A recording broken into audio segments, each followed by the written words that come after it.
In the name of the Father, the Son, the Holy Spirit, one God. Amen. So, how are you guys doing? Good? All right. I was thinking about asking, doing a raise of the hands to see who bought the book and who's reading, but I'm not going to insult you. I'm not even going to ask that because that would be an insult. I'm pretty sure 99.9 of you have already bought the book 2 weeks ago, have started reading. Maybe you're done with the book. I'm not going to ask that question because that would obviously be an insult to you. So we'll move on from that. A key quote today is going to be, "Wisdom is found in how you live, not how you think." Wisdom is found in how we live, not how we think.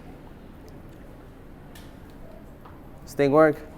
Oh, here we go. All right. So, this is the series that we have. God is, therefore I am. My identity, our identity is based on God, not based on who we are, not based on who we think we are, not based on the things that are important to us. It's based on God. We are in the image of God. And then we talked about this transfiguration, this changing or metamorphosis from one thing to another thing. It's really going back to who we are meant to be, to who we are, to the image of God. It's based on this wonderful, wonderful book, which all of you have already read. It's called Elements, the Transfiguration of Elijah.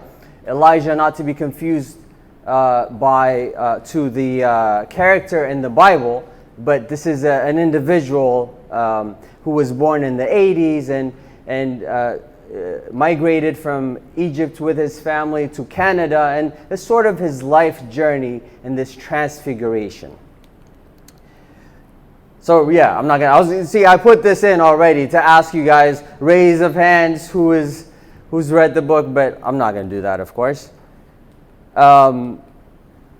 Next slide. Wisdom is found in how you think and how you live, not how you think. We're going to talk about this a little more later. So, week 1, we talked about innocence, the beginning. If you guys can remember, we sort of linked it to the Genesis. In the beginning, Adam and Eve, there is a level of innocence, right? And in our own beginning, when we were younger, there's this level of wonder, there's this level of innocence, there's this level of being ourselves. There's truth. We seek to find out how things are. We're always excited by the world around us. But then there's this idea of me too. In hopes of trying to relate to others around us, we slowly start losing who we are. And we start assuming the world around us. The problem with that is the world around us doesn't know what it is.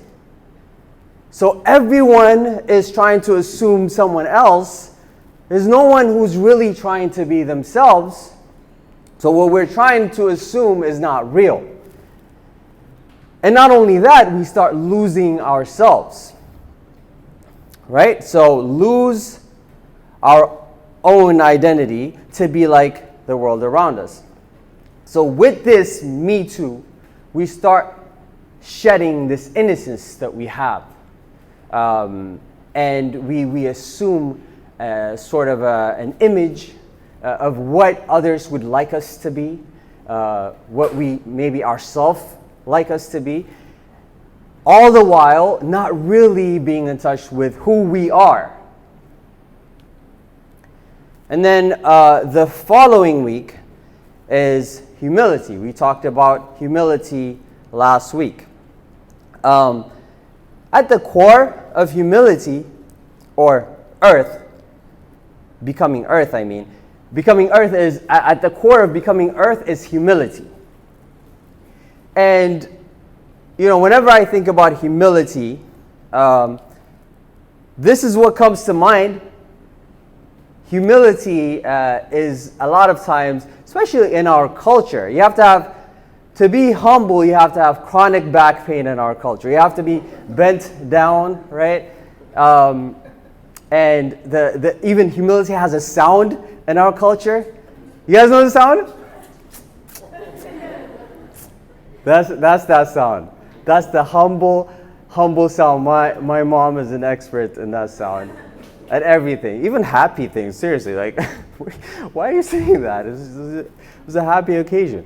And then, the biggest humility, like if you do this, people will like start gasping for air. They'll be amazed. Like if someone, right, you're sitting down, someone younger than you, or your age or younger than you, comes into the room. You're like, Noor, you get up, you're Noor. And they're like, there's only one chair. You're like, you gotta sit in this. And they're like, no. And you're like, no. Eventually, you'll start throwing hands. You're like, I'm not sitting down until you sit down. And people are like, what a humble person. What a humble person this is. All of these are sort of an external manifestations of something that is truly internal. We talked about becoming earth is really assuming ourselves, right? Like the Me Too's and it's like from this innocence, from who we are, we've sort of dragged ourselves to something else. Now we have to come back to our own reality, trying to be ourselves. That is all it is. Pope Shenouda used to say that there's really no such thing as humility for us, for humans, because humility is in God. God was at a higher state and he comes down. For us, what we're asked is just be yourself. Like, know who you are. And who we are is the creation of God. We try to distance ourselves from creation. No, we're part of the animal kingdom. We try to distance ourselves from creation because it's a lot easier to abuse it when you're outside of it. When you think you're outside of creation, you consume, we waste. We're no longer stewards of creation, of said creation that God created. So we talked about becoming earth in week 2.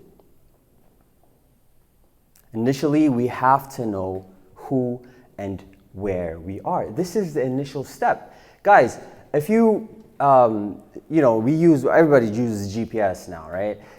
If you're trying to get to somewhere, the thing tells you, like, use current location, right? Like, you can't use another location to get to that place. You have to use that location.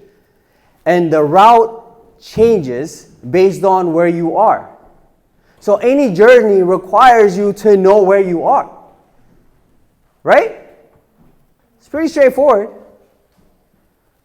So it makes sense for transfiguration, the beginning of that transfiguration, to be know where we are.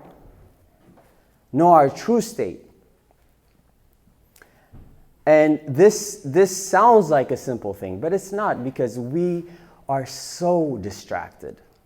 There's so much distraction in our lives that we don't have a moment to our own selves.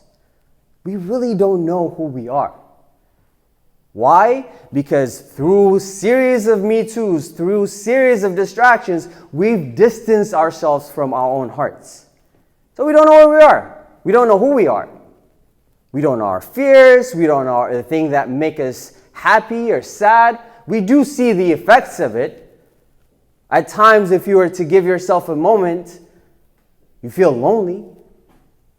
You feel dissatisfied, but the next thing comes up. Somebody calls you or something happens, and then you're back to being distracted.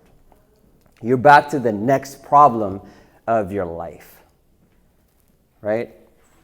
So initially, we have to know who and where we are.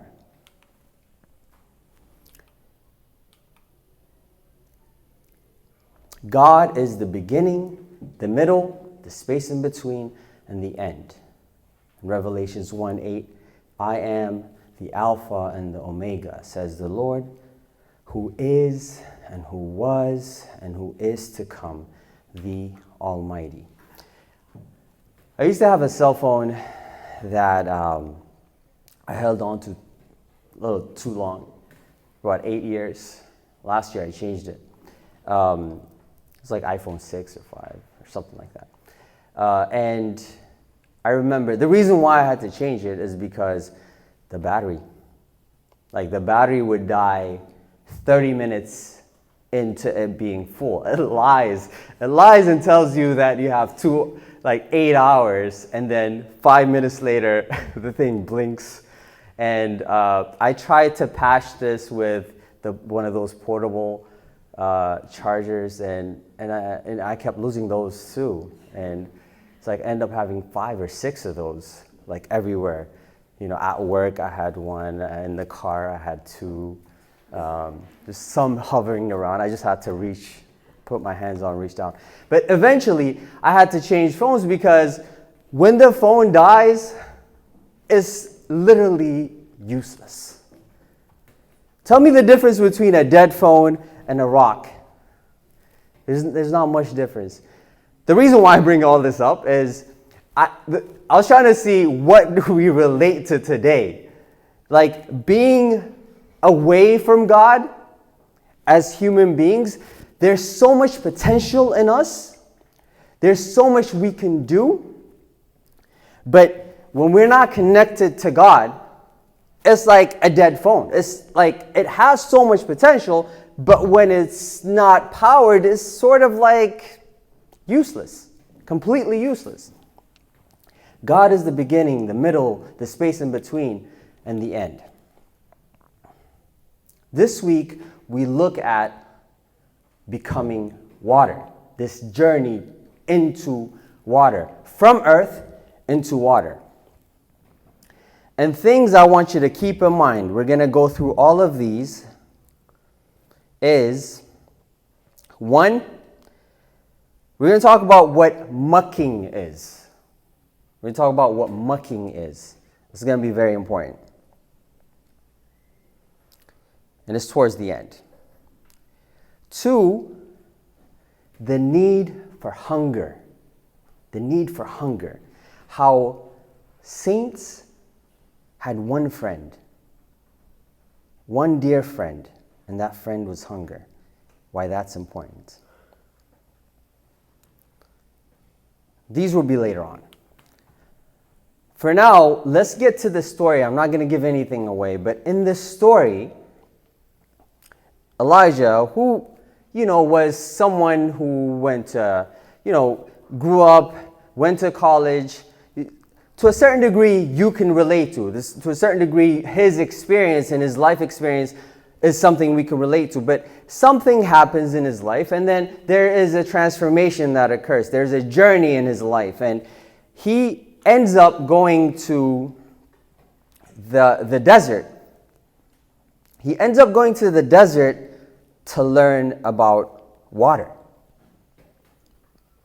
And there's a point in the story where Elijah goes digging. There's a monk with him that sort of is his guide, and he goes digging. He goes digging in the middle of the desert, in the heat, in the middle of the desert. And this is after Elijah has gone through becoming earth. He's gone through a certain journey, almost a year or so. He becomes earth. He gets to this point where he has to go to the desert. And he's digging for 4 or 5 hours. Nothing happens. So his guide, his monk says, okay, that's it. That's enough for the day. Let's go back. Before this point, Elijah was so contrite. He has so much peace. Because for a year, he's become earth.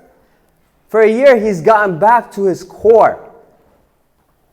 But 3 or 4 hours of digging in the heat of the desert brought out some hidden emotions. He was very, very angry. He was angry at his guide. He was even doubting everything. It's like, why am I even here? Like, why am I even here? I'm in the middle of the desert, seeking this journey that I don't even know that if I'm in the right path and the right journey. So he starts questioning these things, and it's important to highlight this because one, at the scarcity of something, we understand the need for it, right? When you don't have something, you understand the need for it. When you have it, it's just the background. It's the background noise a lot of times. Well, a lot of times we make God as a background noise.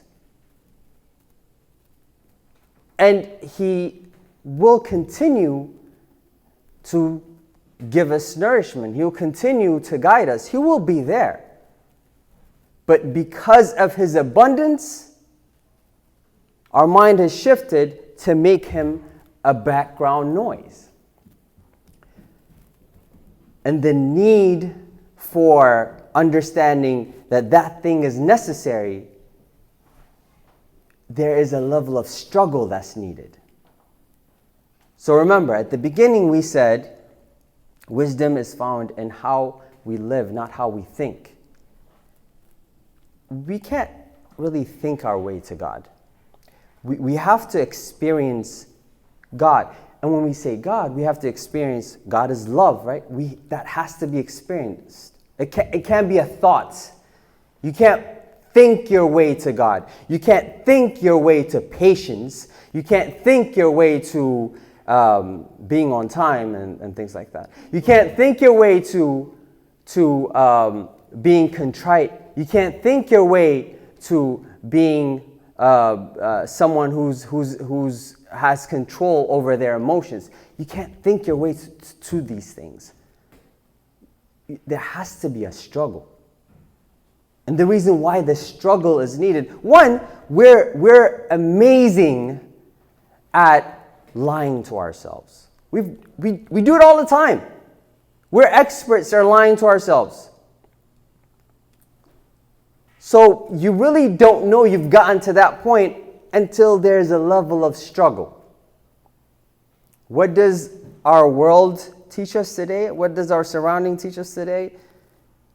It's everything but struggle. We seek comfort. Comfort sells. Convenience sells. Right?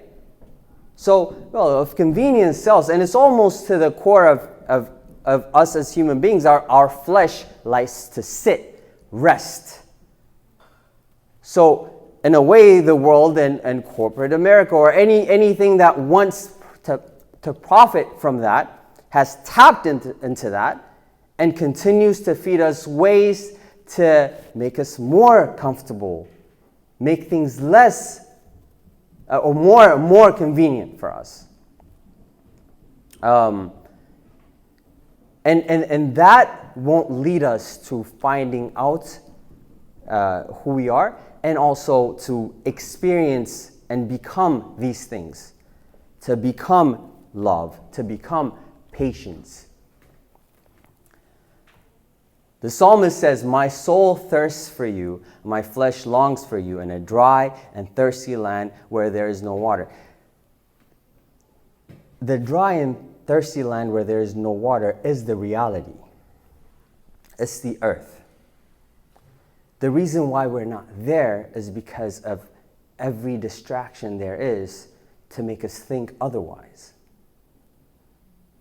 Right? It's to make us numb. Isn't that what the world is? There's a routine. You go to work or school or whatever it is. You come home. You follow a routine. But that routine puts your mind into an autopilot, right? You get to that autopilot, and we talked about this on the first week. You get to that autopilot, you're no longer present. It's a shell of us that lives. It's not us.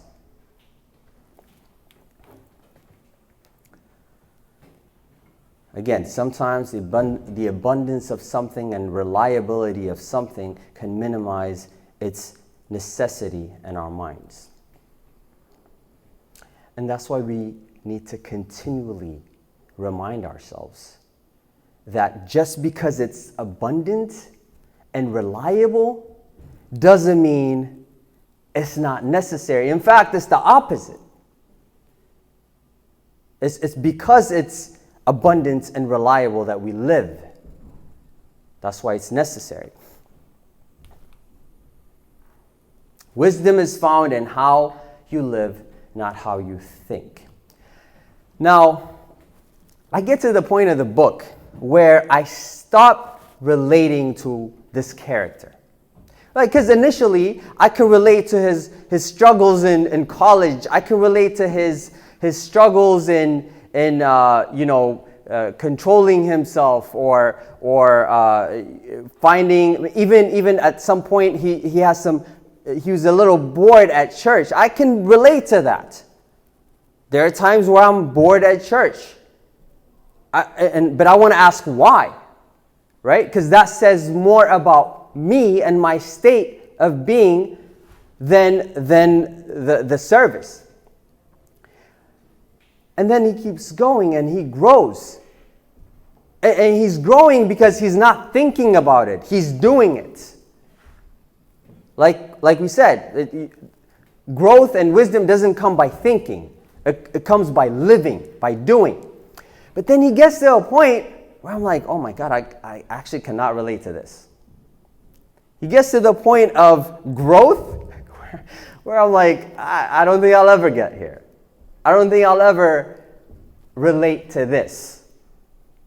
And he's talking to saints, and these monks, like their whole life is so far into the realm of holiness that this thought started creeping in to say, like, I can't relate to that. But what came to mind is, man, but can I relate to the opposite? I can totally relate to the feeling of worry. I can totally relate to loneliness. I can totally relate to feeling empty.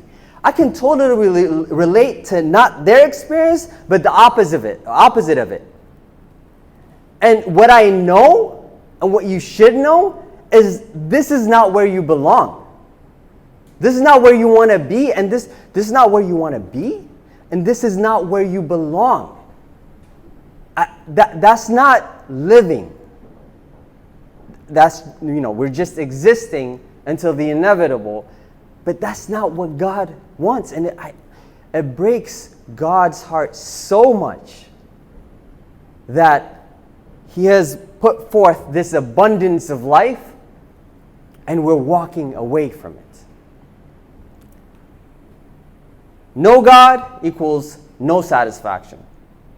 God created everything through Him, and nothing was created except through Him. John 1:3. What does the world offer?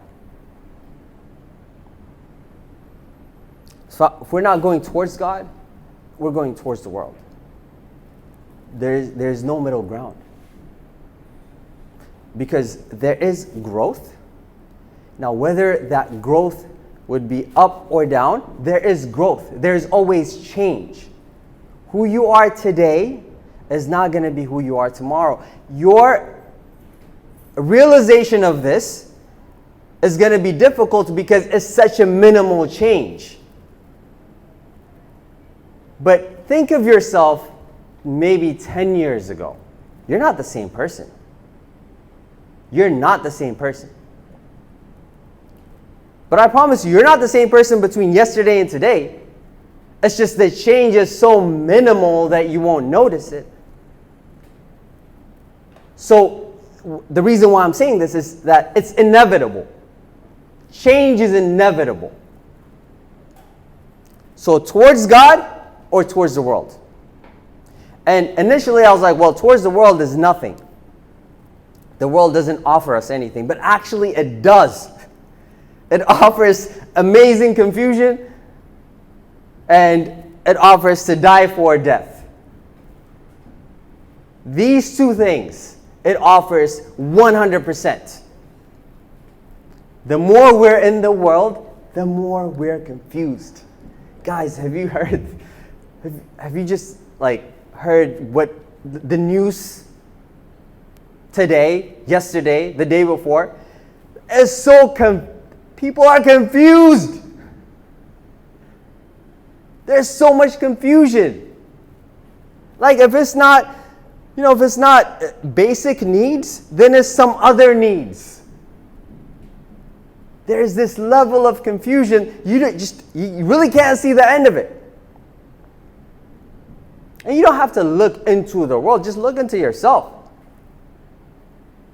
I promise you, if your path is the world, then you will be more and more and more and more confused.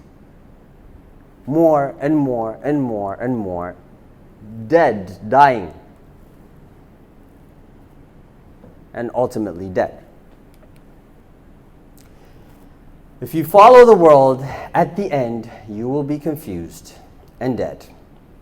Our problems is we flee at the sight of resistance. At the sight of facing ourselves, we flee.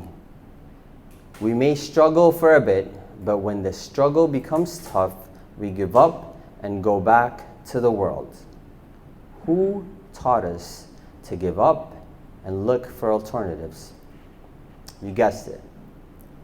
It is living in the world where comfort is the most important thing. Of course, you're going to run away from any type of struggle. The comfort the world is selling us is not comfort, it's distraction. As we descend into pure darkness. Now that's something we can't relate to. Pure darkness. Because we're still living. God shines His light on the righteous and the wicked. Your Father in heaven shines His light on the darkness, on the wicked and the righteous. So what is this saying? Look, we confuse distraction for comfort.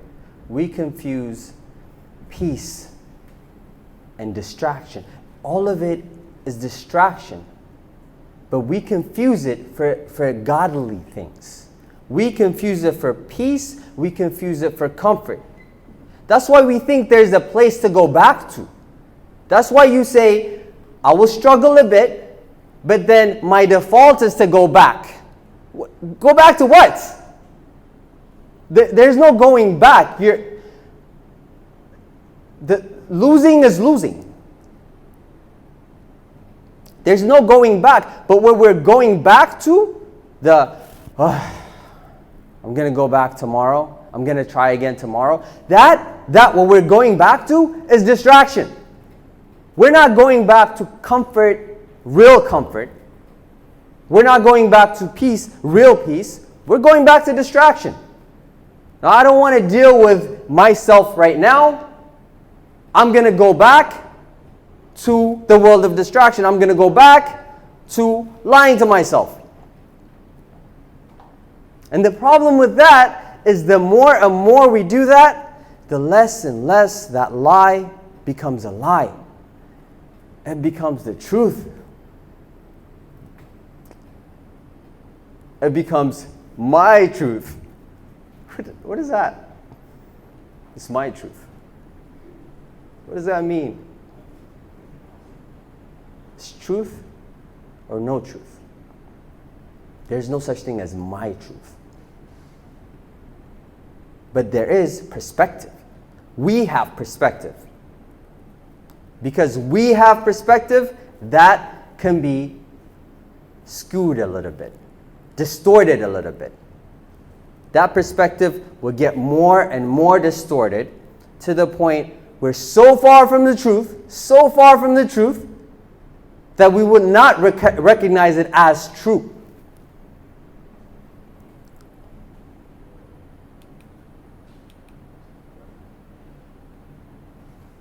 Got technical difficulties, right?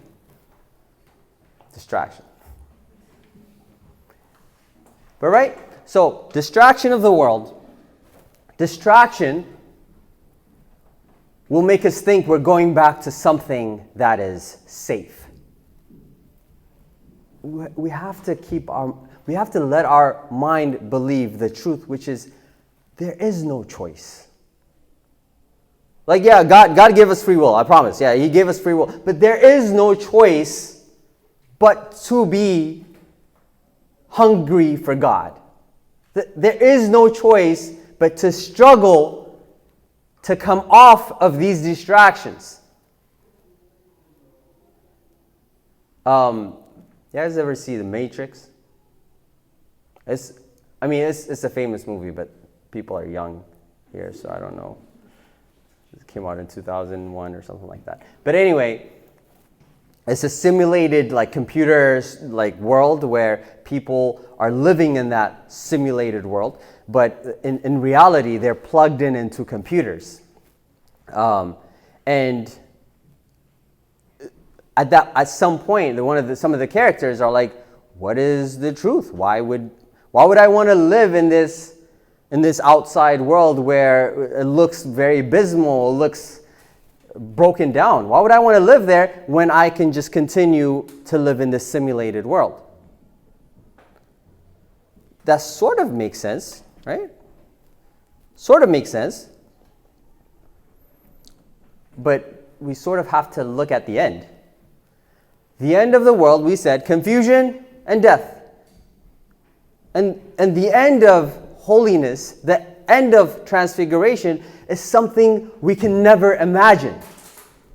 But that's true satisfaction. And that's the only choice we have. There is no other choice.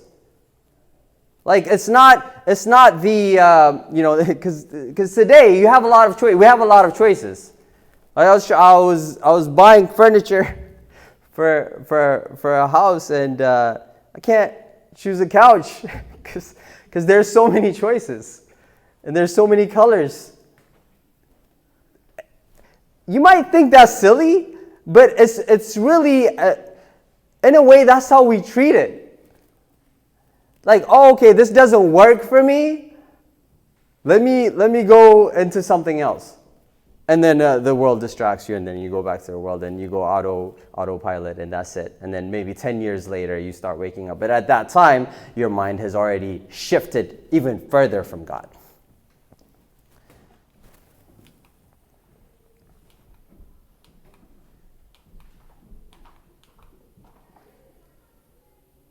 Next.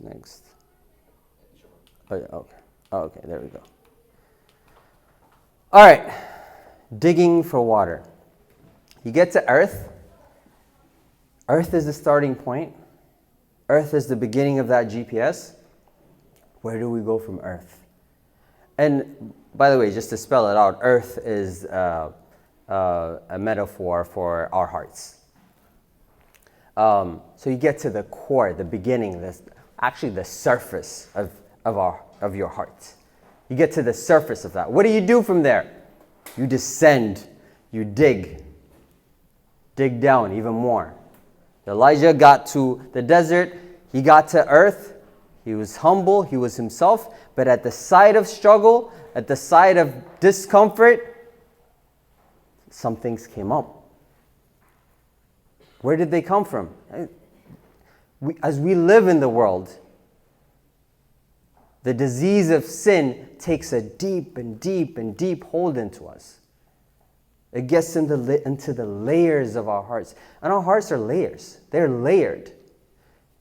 We don't have access to all the layers. You have access to what you see.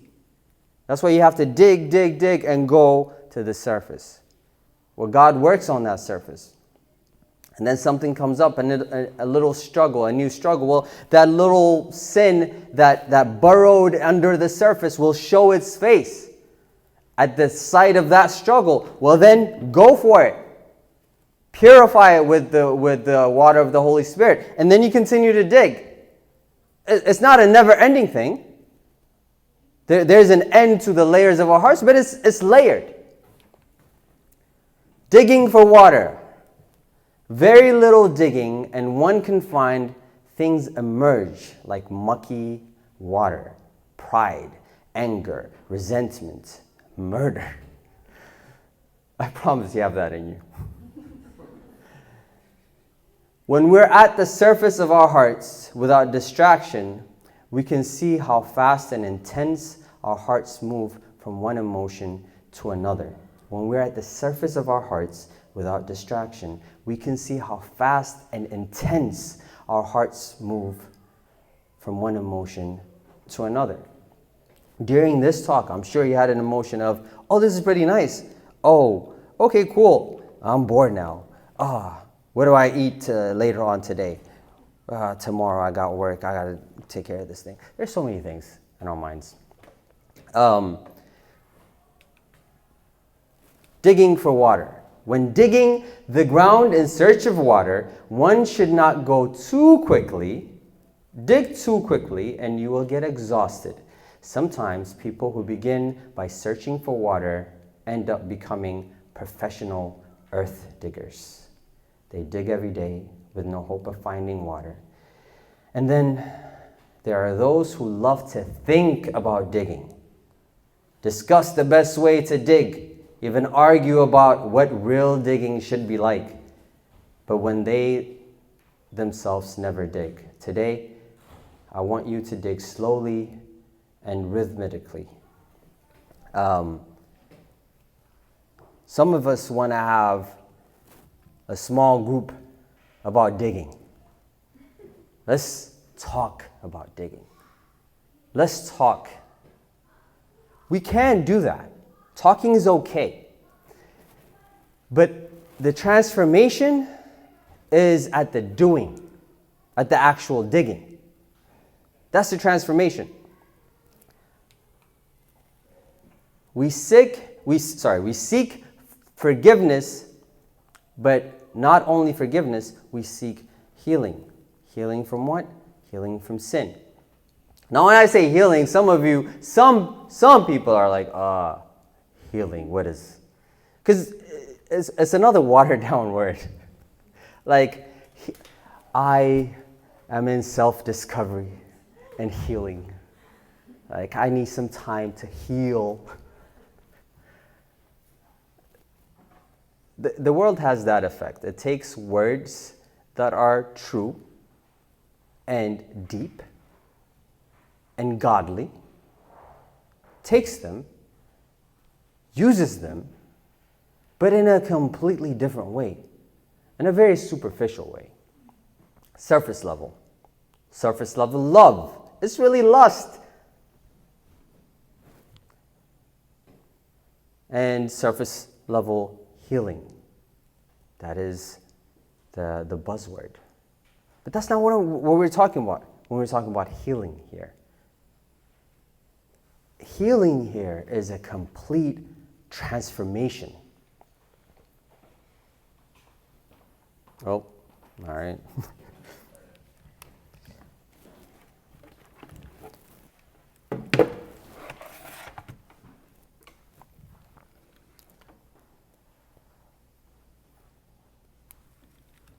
So why does it say one should not go too quickly? Because we can't. We have to take time at every layer of the heart. At every layer of the heart, there is damage, there is trauma, there is mucky water. It needs time to be cleaned. We're not racing anyone. This is a personal journey. That's also a buzzword, a personal journey. I'm on a personal journey. It's find healing.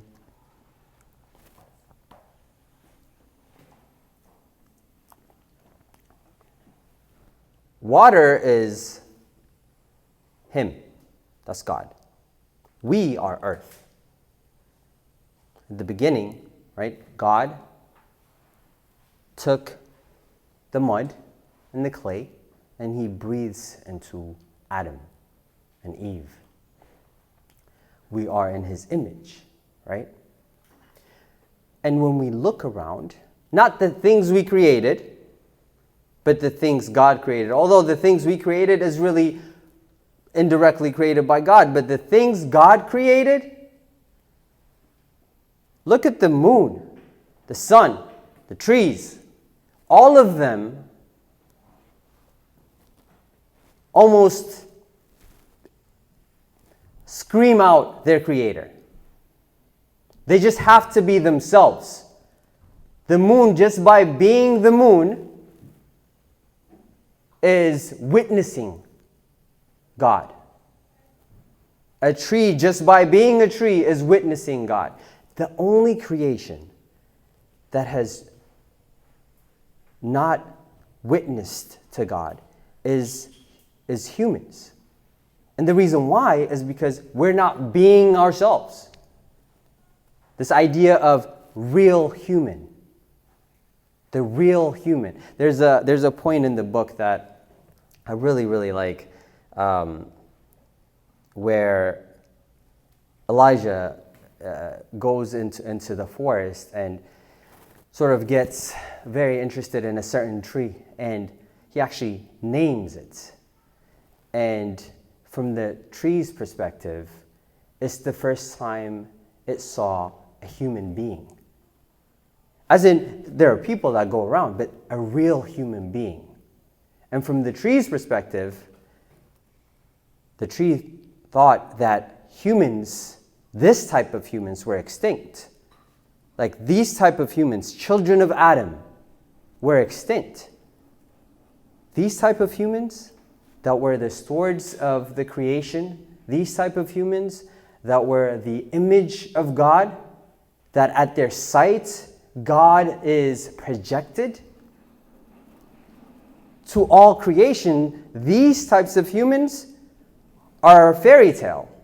It's like this is where flowers will tell the small flowers a fairy tale. Like, oh, there used to be something called human beings, and these human beings were majestic, created under the image of God, and they used to take care of us, and we used to talk to them. If this sounds silly to you, you're silly. Like, I promise you believe in a lot sillier things, and this is not silly. This is reality. It's just not our reality. But this is the reality.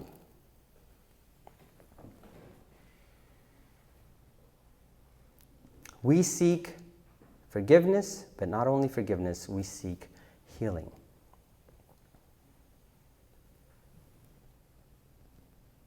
Healing from sin. Part of sin is that it changes our vision so that we can't see things for what it really is. You may not believe that, but again, believe the effects of sin. Believe your loneliness. Believe your dissatisfaction. Believe your confusion. What sin does is grows the ego. It grows the ego. We're the center of the universe. We become the center of the universe.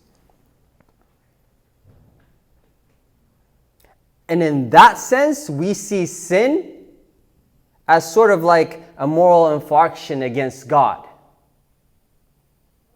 Oh, I'm not following His rule. But that's not what it is. Sin is an actual sickness. And for this sickness to be healed, there is a level of work that needs to be done. There's a level of work that needs to be done. When you think about this in other forms, it makes perfect sense. It would be silly for the things that we do in our faith to take that and we did it somewhere else. Say you unfortunately get some sort of cancer, right? But there is a cure. There's a pill, and then there's a regimen for it. Take 3 pills 3 times a day. But what you want to do? You want to think about it. You first want to think about it. You want to talk to others about it. You want to have small groups about it, about the medicine. You want to search the medicine. After all of these things, you have not been healed. So you say, the medicine doesn't work. But have you taken the medicine? That's actually how it works.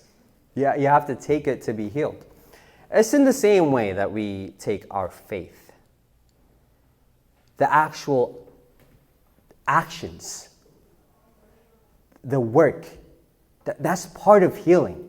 That work is part of healing.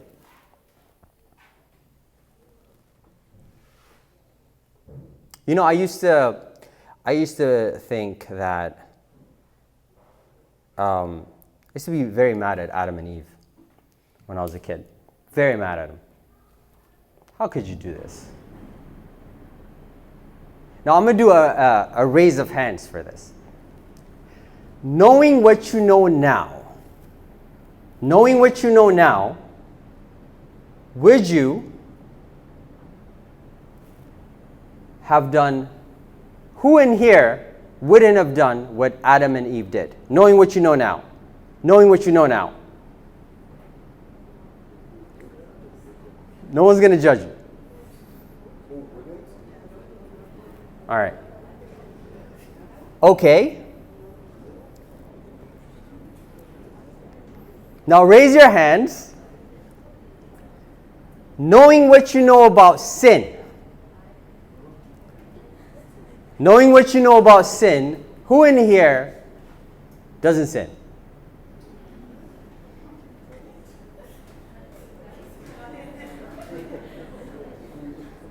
All right. So I'm no longer mad at Adam and Eve just because it doesn't work that way. It doesn't work that way. It's not about knowing. Guys, it's not about knowing. Our faith is not about knowing. Mentally, it's about knowing God. But that knowing is a lot deeper than just mentally knowing. Exactly. I used to think, I wouldn't have done what Adam and Eve did. But then you look at yourself, you're like, wow, I'm doing this every day, and I know how bad sin is. So we're on the same boat. Adam and Eve are like, now you know how I feel. Okay.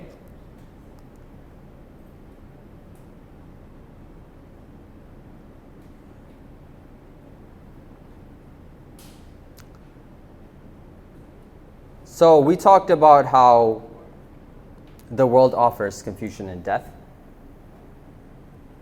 And we talked about digging, searching for water, and that water being the Holy Spirit, and us, the earth, being our hearts, and our job being the digging part. Remember, our job is not the healing part. The healing part is God's job. And frankly speaking, it's impossible to heal yourself. No matter how much counseling you get, no matter how much affirmation you get, it's impossible to heal self. And no one can heal you either. What you can do is dig. And the digging, sort of actually, in the story, they link this to actual work because we can't just think about digging. When we actually dig, we see how difficult it is. We see, like, when we're digging in the middle of it, maybe we get to a rock, a hard place, so it hurts a little bit, and you have to, take the mud out and push it out. There's some level of work, some level of struggle. And that physical thing is necessary because, we are body, mind, or spirit, and flesh. There's the flesh part too. We don't neglect our flesh. All the Trinity of us has to be involved in our seeking of God. We can't seek God just mentally.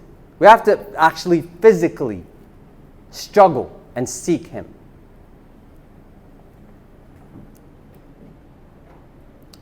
And earth receives water.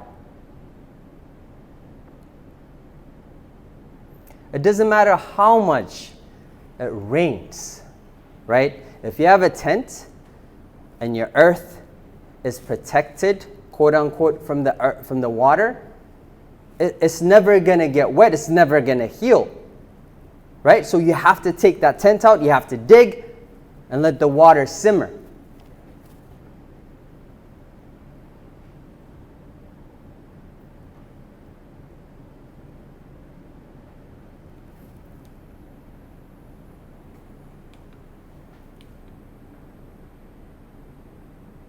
It says the wound that keeps wounding us and others is the mortal wound of selfishness, self-centeredness, self-love, and self-worship. He came neither seeking to be served nor seeking comfort for himself. His throne was the cross. Selfless, that's another buzzword. But it's not the way, so this self-centeredness, this self-seeking behavior, it's really a sabotage because it's not seeking the best for self, it's seeking for the immediate comfort. So like, have you ever been mad at your yesterday self? Like, I do that. That happens to me all the time. Like, you set me up for failure. Like, your yesterday self. You yourself. Because it wasn't to your best interest. It was to the best interest of that yesterday self. What a selfish self that yesterday self was.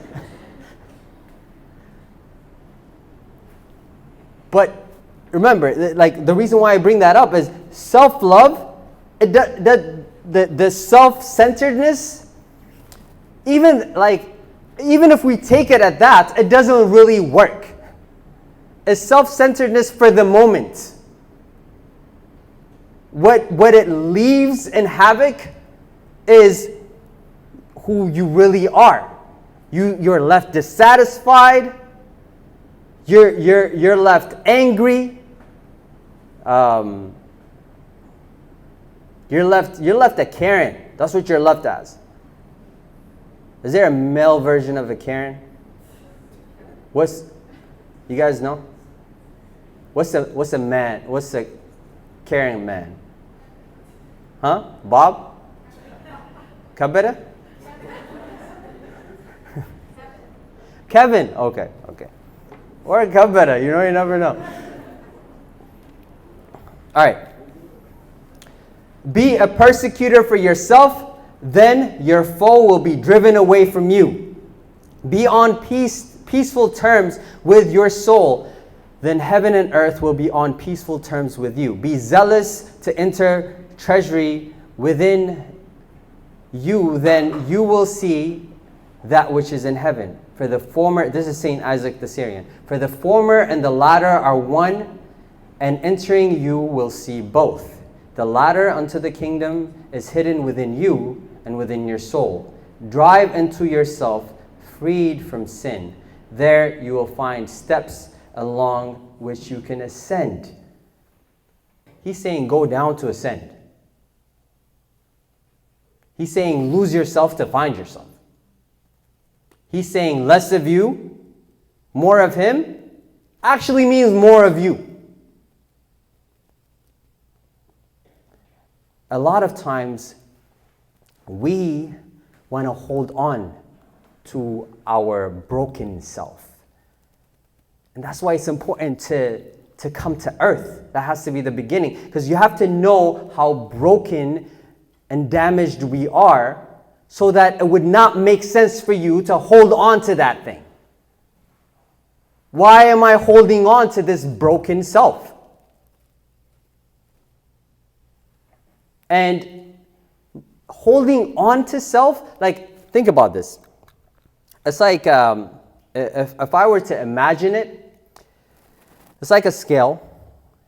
The less you think for yourself, the more you're in God's hands.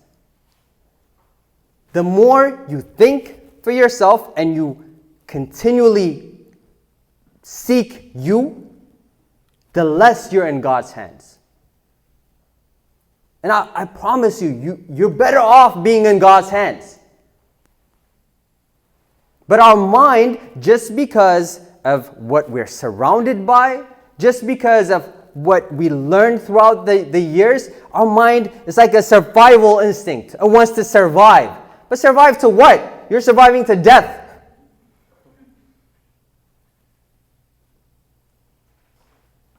The goal is not this world, right? But every inch of our body tries to consume and hold on to things in this world. How foolish is that? And we know this. But the moment we try to not do it, there's a resistance. And at that level of resistance, we say, okay, I give up. I gotta start looking out for me. Who's looking after me? God is. You don't look for yourself. You look for others. And in turn, God looks for you. Right? That's how we see the saints. Right? They have no worry. But that's not something that comes in an hour or a day. It needs the digging. The digging is necessary for that.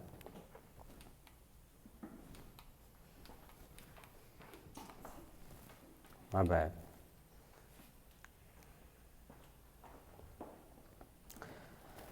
To be like water, to go down to the lowest place, to be small, to always say no to yourself, to say yes to Him. A little part of us says, I don't want to say no to myself. Maybe we think the word no is bad. But we're always saying no. Right? It all just depends on who we're saying no to. We're always saying no. If I'm saying yes to me, I'm saying no to Him. So if it's the sort of rearrangement of the words, is to always say yes to Him and no to yourself. If you want to start off with a yes. But there's no point where we say yes to Him and we lose.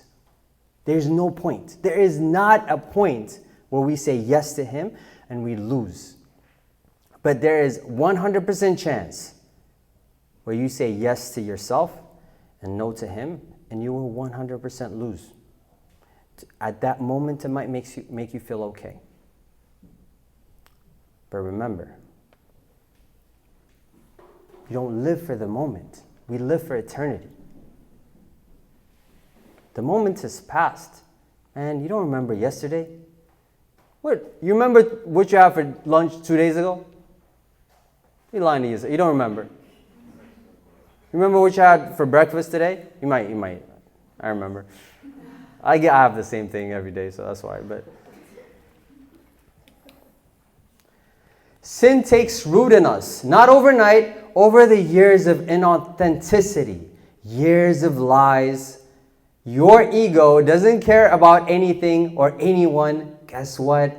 That includes you too. And so, sin would not be uprooted overnight either. The digging, the layers, those are necessary. But just remember, your ego doesn't care about you either. It cares about it. Our sins are almost unnoticeable in the vastness of the love of God. Here we go in the healing parts. Guys, when we realize we're full of mud, and that's our state, if we stop there, there's no growth. And the goal is not to stop there. The goal is just to realize it. Right? And then, you know what you do next? Just go into the ocean. And to God, the ocean, a little drop of mud here and there, it means nothing to God. It means nothing to God. But to heal you, to heal us, to wash us, He's fully ready.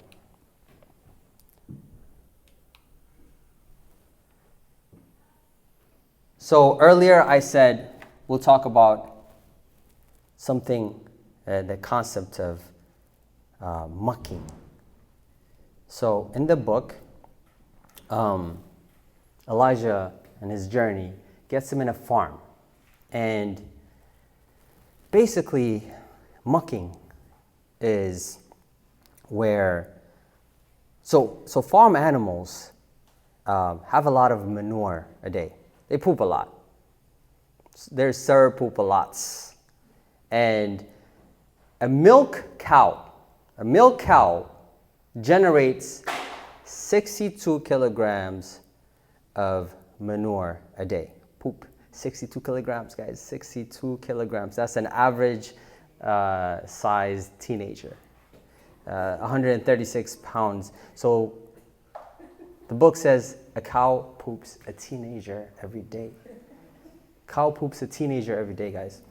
And this mucking is to remove the manure and dirt from the stable that the cows stay at. And Elijah gets to this point where there are, 50 whatever cows, and every morning he has to go with a shovel and clean the manure, the poop. So he becomes a poop cleaner for a while. I'm not going to tell you how long. But while doing that, and in meditation and in his heart understanding the earth, he starts thinking about thoughts. The average human being has anywhere from 30 to 70,000 thoughts a day. 30 to 70,000 thoughts a day. You think a cow pooping a teenager is impressive? It's 30 to 70,000 thoughts a day that you think. So Elijah, while externally laboring and waking up at 5 a.m. and cleaning the barn, starts cleaning his thoughts as well. Because it's a lot of poop in those thoughts. Those are poop thoughts. So in this way, the barn was a gift for Elijah to discover that he was not his thoughts. He was the barn. He was not his thoughts. So, because if days go by and the thing is not cleaned, the barn becomes like a manure thing. There's no distinction between the barn and the manure, because it's just full of it. And maybe you can even think that if it gets to the point where it takes the shape of the barn, and like you just have to break the barn down, and then you have like a poop barn house thing. And the reason why that's important for Elijah to do, it's a simple thing. It's simple. But we miss simple things. The reason why that's important for Elijah to do is for him to understand his thoughts are not him.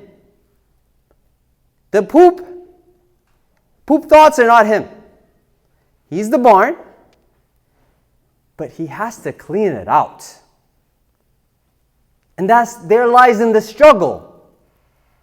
You can't just sit idly and let the thoughts come and just stay there. And then ultimately those thoughts become you. You identify with those thoughts.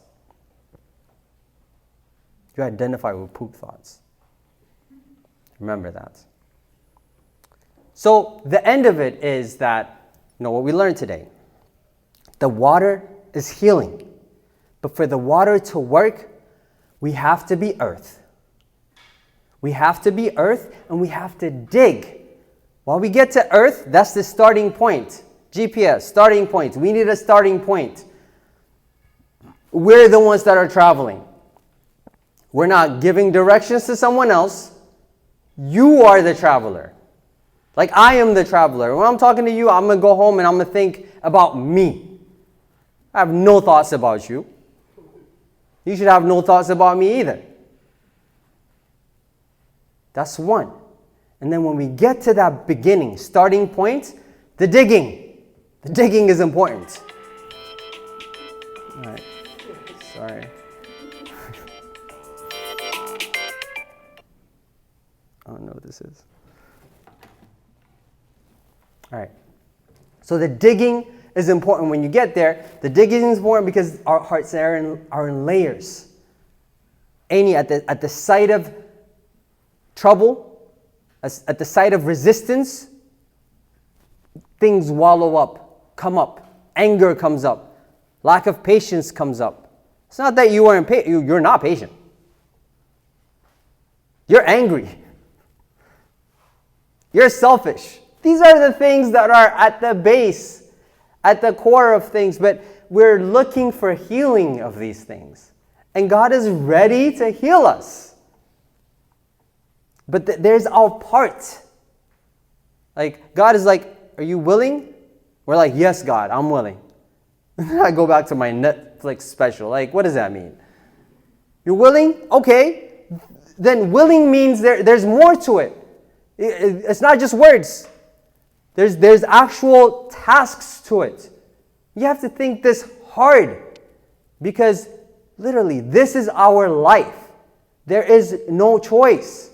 There's no going back to the world. There's no choice. You go back to the world, you'll feel great for now.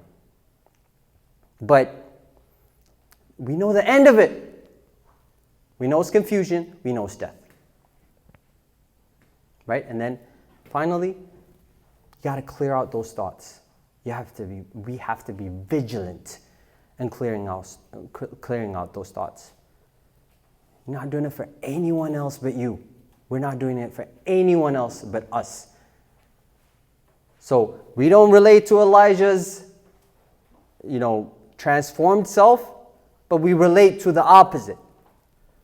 We relate to how it is to be in the world.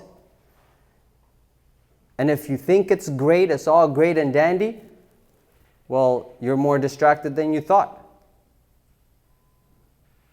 All right, so we're going to continue next week.